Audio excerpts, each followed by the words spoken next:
Start. सभापति महोदय, सरकार ने कई कृषि फार्म खोले हैं। क्या ये फार्म घाटे में नहीं चल रहे हैं? अगर सारे खर्च जोड़ दिए जाएं, बड़े बड़े अधिकारियों के वेतन जोड़ दिए जाएं, तो पता चलेगा कि सारे ये कृषि फार्म घाटे में चल रहे हैं। क्या इसी तरह से आप सारे किसानों को घाटे पर खेती करने के लिए मजबूर करेंगे? पैरा, जिस क्षेत्र से मैं आता हूँ वहाँ एक पुल बना है। मैंने 10 वर्ष तक अपनी विधानसभा में इस पुल के लिए कोशिश की है। जिस दिन से मैं यहाँ आया हूँ बराबर उसकी चर्चा करता आ रहा हूँ, बराबर कोशिश कर रहा हूँ। मैं कहता हूँ कि गंगा पर वह पुल बने। उस पुल को बनाने का आश्वासन भी मिला था। एक प्रश्न के लिखित उत्तर में यह जवाब दिया गया था। यह कहा गया था कि इसको हाथ में लिया जाएगा। अब मालूम हुआ है कि उस योजना को उठाकर ताक पर रख दिया गया है और यह पुल नहीं बनेगा। इन लोगों ने क्या कसूर किया है, यह मैं आपसे जानना चाहता हूँ।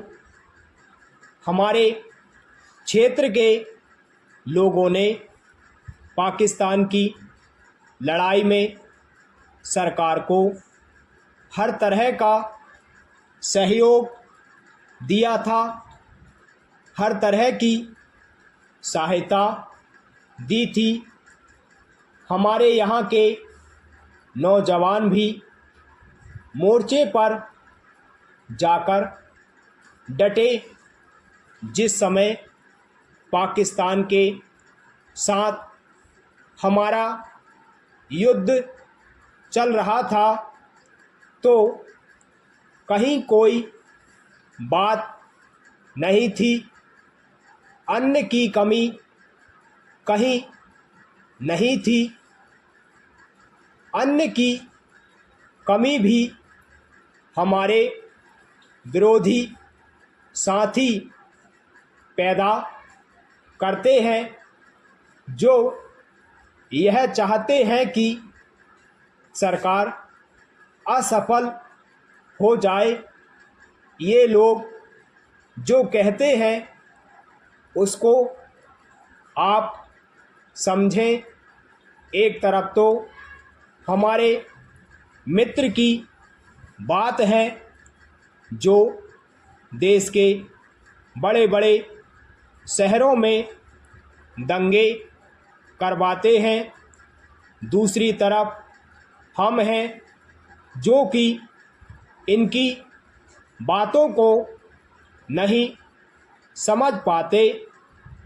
इनको सभी वे लोग मिल जाते हैं जो बेकार होते हैं या जो दंगे करवाने के लिए उत्सुक हैं।